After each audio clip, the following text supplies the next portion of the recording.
সুবিস্তীর্ণ জমিনের বুকে কেউ যেন কাঁচা হাতে এঁকে দিয়েছে ছোট ছোট আয়তক্ষেত্র।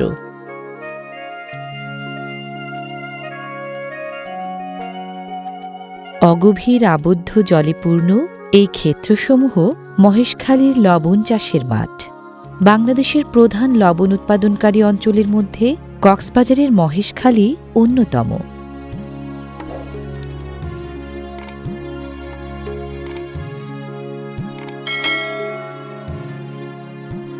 শুকিয়ে যাওয়া শক্ত জমিকে লবণ চাষের উপযোগী করতে প্রথমে অল্প করে নোনা পানি দিয়ে ভিজিয়ে নেওয়া হয়। জমিতে সেচ দিতে এখানটায় এখনও সেউতি এবং দোন পদ্ধতির ব্যবহার চোখে পড়ে। সেচের পর মাটি নরম হয়ে এলে মাঠের আগাছা পরিষ্কার ও জমি সমান করে নেওয়া লবণ চাষের জন্য খুবই গুরুত্বপূর্ণ।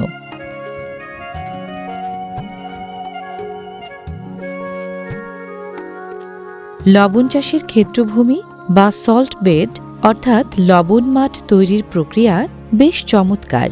এটি পুরোপুরি প্রাকৃতিক প্রক্রিয়ায় প্রস্তুত করা হয়।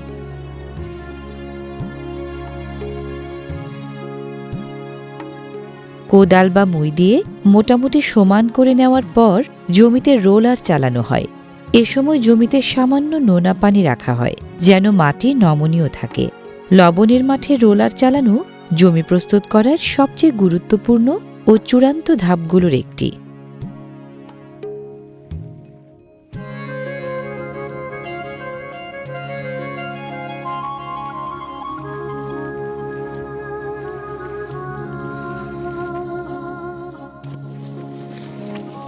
থকথকে কাদা থেকে জমি একটু শক্ত হতে শুরু করলে রোলার চালানো শুরু হয়। সাধারণত কাঠের গুঁড়ি বা কংক্রিট দিয়ে তৈরি করা হয় এসব রোলার।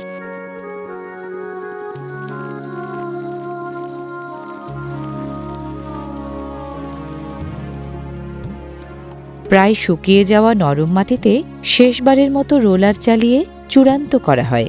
এই প্রক্রিয়ার মূল উদ্দেশ্য মাটির উপরিভাগকে পাথরের মতো শক্ত এবং আয়নার মতো মসৃণ করা।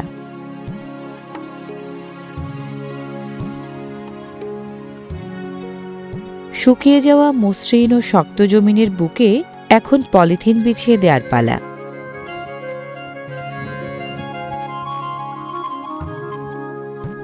একসময় লবণের মাঠে পলিথিনের ব্যবহার হতো না। ২০০০ সালের পর থেকে চাষিরা কালো পলিথিন ব্যবহার শুরু করেন। দ্রুত পানি শুকাতে, লবণ জমাট বাঁধতে এবং ময়লা মুক্ত পরিষ্কার লবণ পেতে এটি দারুণ কার্যকর।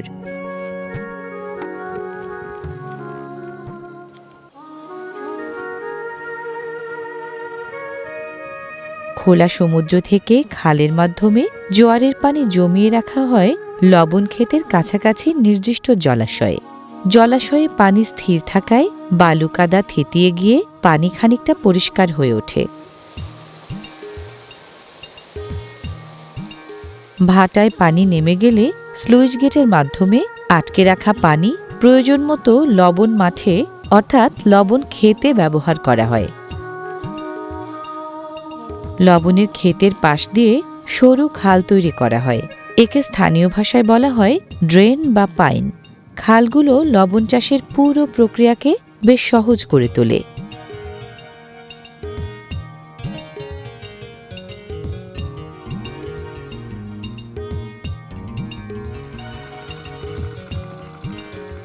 জলাশয় থেকে নোনা পানি সরাসরি মাঠে না ছেড়ে এমন চিকন খালের মাধ্যমে প্রতিটি ছোট প্লেটে পৌঁছে দেয়া হয়।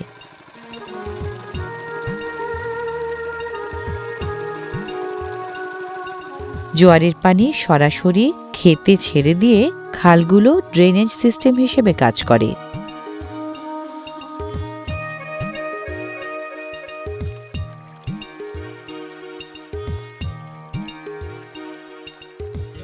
লবণের ক্ষেতে এক বেড থেকে অন্য বেডে পানি স্থানান্তরের প্রক্রিয়াটি কৌশলী এবং বিজ্ঞানসম্মত।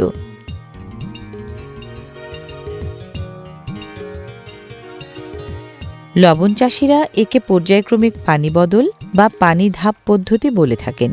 এর মূল উদ্দেশ্য পানির ঘনত্ব ধীরে ধীরে বাড়ানো।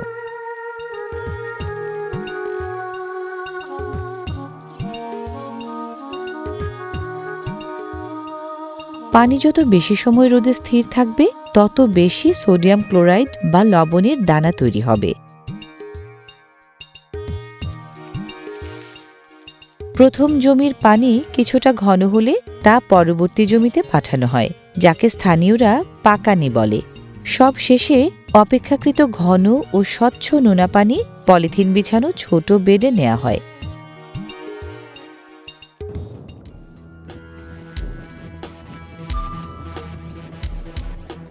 বেডে কালো পলিথিনের ব্যবহার লবণ উৎপাদনে এক বৈপ্লবিক পরিবর্তন এনেছে। একসময় মাটির ওপর সরাসরি লবণ চাষ করতেন চাষিরা, যাকে বলা হতো মাটি লবণ। বর্তমানে অধিকাংশ চাষি আধুনিক পলিথিন পদ্ধতি বেছে নিয়েছেন।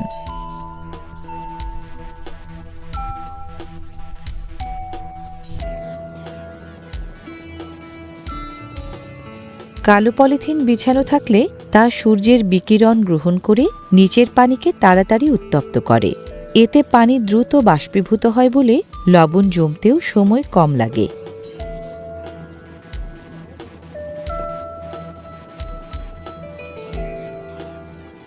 মাটিতে চাষ করলে লবণে কাদাবালু মিশিয়ে রং ধূসর বা কালো দেখায়। পলিথিনে উৎপাদিত লবণ হয় ধবধবে সাদা এবং দানাদার।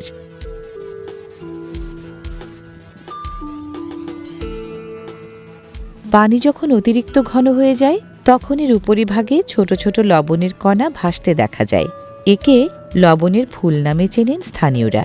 এই ছোট কণাগুলোই ধীরে ধীরে বড় হয়ে পলিথিনের ওপর জমতে শুরু করে। সাধারণত ৩ থেকে ৫ দিন পানি জমিয়ে রাখলে লবণের আস্তরণ পড়া শুরু হয়।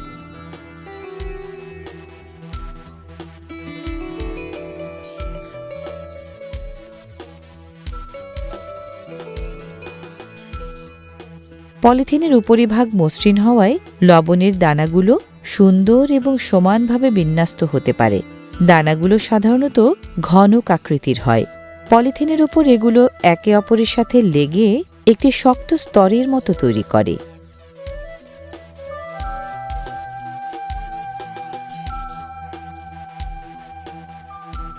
মাটির স্পর্শ না থাকায় জমির লবণ কাচের মতো স্বচ্ছ হয়। পলিথিন থেকে তোলার পর তা দ্রুত শুকিয়েও যায়।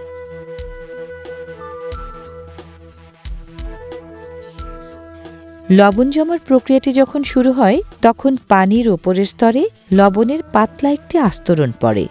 হালকা করে নোনা পানি ছিটিয়ে দিলে সেই আস্তরণ ভেঙে নিচে পড়ে যায় এবং নতুন করে দানা বাঁধতে শুরু করে। এই নতুন পানি থেকে সোডিয়াম ক্লোরাইড আলাদা হয়ে আগে জমে থাকা দানার সাথে যুক্ত হয়, ফলে দানাগুলো আকারে বড় ও ওজনে ভারী হয়। এছাড়া অতিরিক্ত গরমে দানার রং নষ্ট হওয়া থেকেও রক্ষা হয়।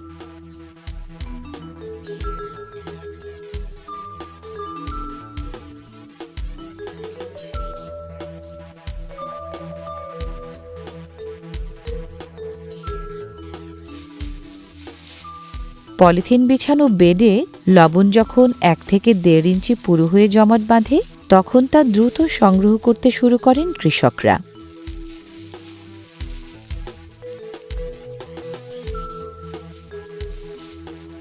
সাধারণত দুপুরের পর থেকে বিকেল পর্যন্ত লবণ সংগ্রহের কাজ চলে। দানার মান ঠিক রাখতে খানিকটা রসালো অবস্থায় লবণ সংগ্রহ করেন চাষিরা।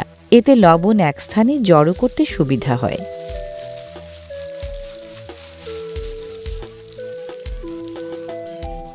ক্ষেতের মাঝে লবণ সংগ্রহ করে লম্বা সারিবদ্ধভাবে স্তূপ করে রাখাকে স্থানীয় ভাষায় লবণের আইল বলা হয়। এভাবে রাখলে লবণের ভিতরে থাকা অতিরিক্ত তিতা নোনা পানি নিচের দিকে গড়িয়ে যায়।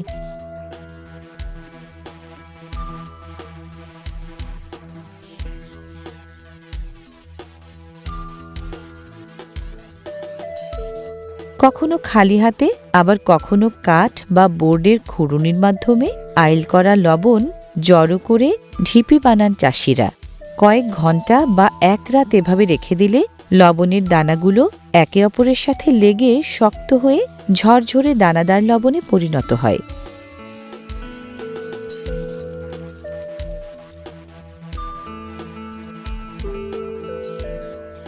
লম্বা ও উঁচু করে স্তূপ করলে লবণের উপরের সামান্য অংশ বাতাসের সংস্পর্শে থাকে, তবে ভেতরের বড় অংশটি থাকে একদম পরিষ্কার ও ধবধবে সাদা।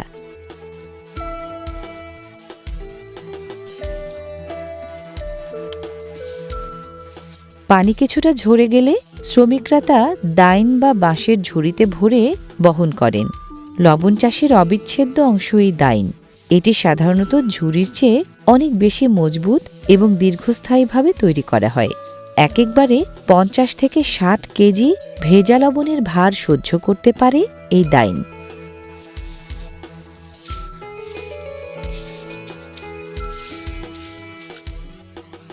প্রচুর পানি আটকে থাকে বলে রসালো লবণ সাধারণ লবণের চেয়ে ওজনে অনেক বেশি ভারী হয়।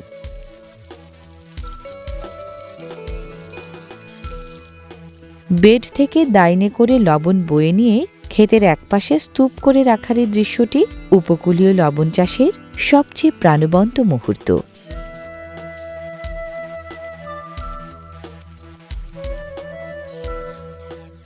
লবণের বেড থেকে আইল বা পাড় পর্যন্ত যাওয়ার রাস্তাটি খুবই পিচ্ছিল ও কর্দমাক্ত হয়। এখানে চাকাওয়ালা কোনো যান বা ঠেলাগাড়ি চালানো অসম্ভব। একমাত্র মাধ্যম হল দাইন। এতে করে শ্রমিকরা দ্রুত মাঠের লবণ গাদায় বা স্তূপে নিতে পারেন।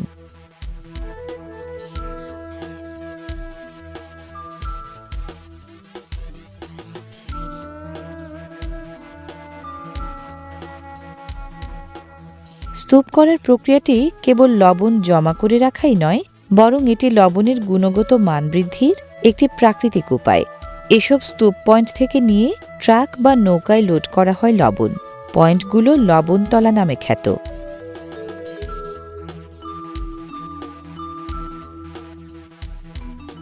শ্রমিকরা দাইন থেকে লবণ ঢেলে স্তূপটিকে একটি গম্বুজ বা পিরামিডের মতো আকার দেন। কেন এই আকৃতি? এর ফলে হঠাৎ বৃষ্টি হলে পানি লবণের স্তূপের ভেতরে না ঢুকে ওপর দিয়ে গড়িয়ে নিচে পড়ে যায়।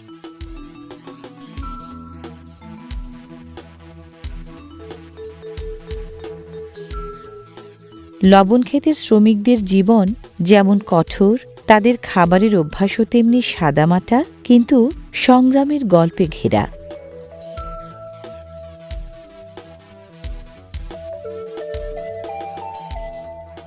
লবণের ক্ষেতগুলোতে বড় গাছপালা থাকে না বলে কড়া রোদ মাথায় নিয়ে আর শক্ত জমিনের বুকে আতিথেয়তার আসন পেতে অনাড়ম্বর আয়োজনের মহাভোজ সেরে নেন পরিশ্রমী মানুষগুলো।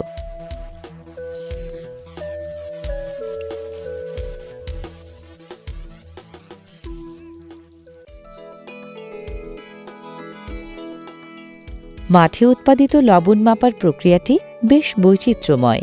এলাকাভেদে এবং পাইকারদের সাথে লেনদেনের সময় দুই ধরনের মাপের হিসাব চোখে পড়ে।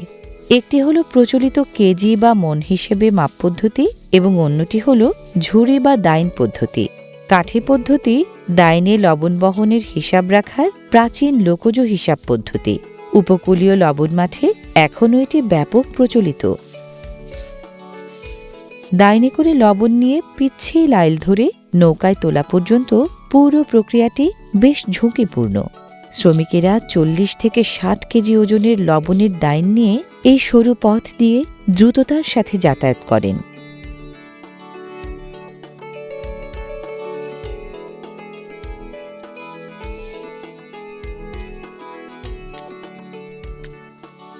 নভেম্বর থেকে মে পর্যন্ত লবণ উৎপাদনের মৌসুম হিসেবে ধরা হয়।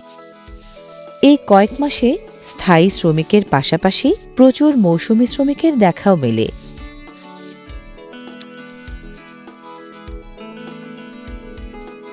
কষ্টসাধ্য এই কাজে শ্রমিকদের উপার্জন মূলত তাদের পরিশ্রমের উপর নির্ভর করে। দক্ষ শ্রমিকের মজুরি প্রতিদিন ৬০০ থেকে ৮০০ টাকা পর্যন্ত হয়।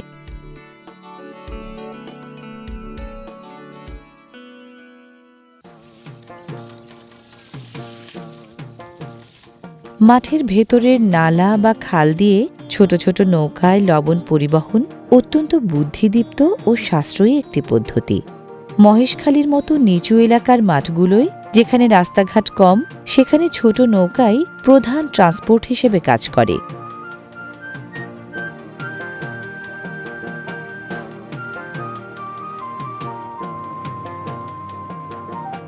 এই ছোট নৌকা একবারে ২০ থেকে ৫০ মণ লবণ বহন করতে পারে, যা ১০ থেকে ১৫ জন শ্রমিকের কাজ এক নিমেষেই করে ফেলে।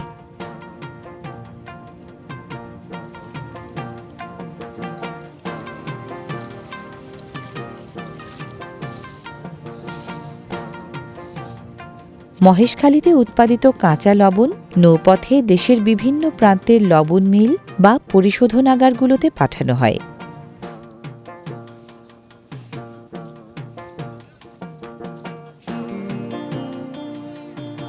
নোনতা পানির পিচ্ছিল পথ বেয়ে ডাইন ভর্তি লবণ নিয়ে দ্রুত যাতায়াত জীবনযুদ্ধের অগ্রগামী সৈনিকদের। সমুদ্র নদীপথ সাশ্রয়ী হওয়ায় বড় বড় কার্গো বোট বা ইঞ্জিন চালিত নৌকায় করে এখানকার লবণ পৌঁছে যায় চট্টগ্রাম, নারায়ণগঞ্জ, ঢাকা, খুলনা, ঝালকাঠি, নোয়াখালী, কুমিল্লা সহ দেশের বিভিন্ন লবণ মিলে।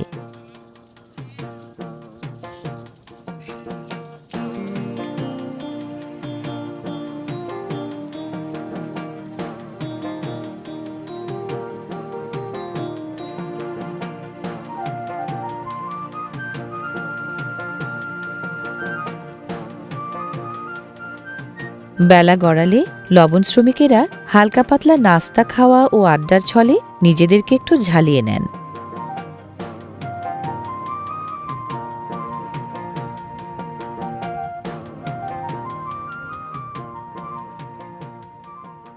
তুমি কার লাগিয়া কাতর সখী বকুল ফুলের মালা,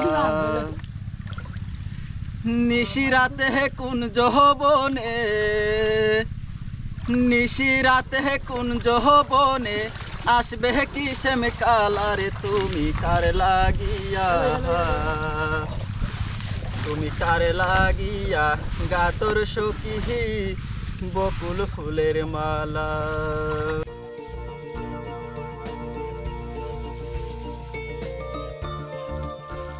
মহেশখালীর যেসব সল্ট বেডের পাশ দিয়ে প্রধান সড়ক বা এলজিইডি রোড রয়েছে, সেখানে নৌকার বদলে সরাসরি ট্রাকে লবণ লোড করা হয়।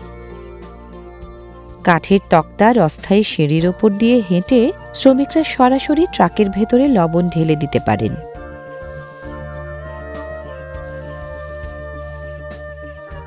সরাসরি মাঠ থেকে ছোট নৌকায় করে আনা লবণ বড় বার্জ বা ট্রলারে স্থানান্তর করা একটি কৌশলগত প্রক্রিয়া।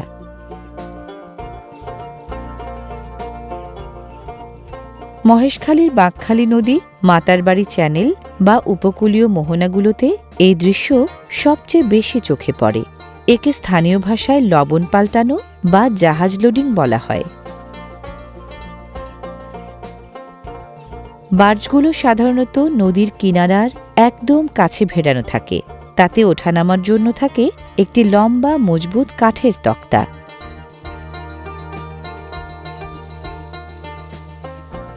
ডাইন ভর্তি লবণ নিয়ে ক্ষিপ্রতার সাথে সেই তক্তা বেয়ে বার্জে ওঠে লবণ ঢেলে দিয়ে আবার ফিরে যান শ্রমিকরা।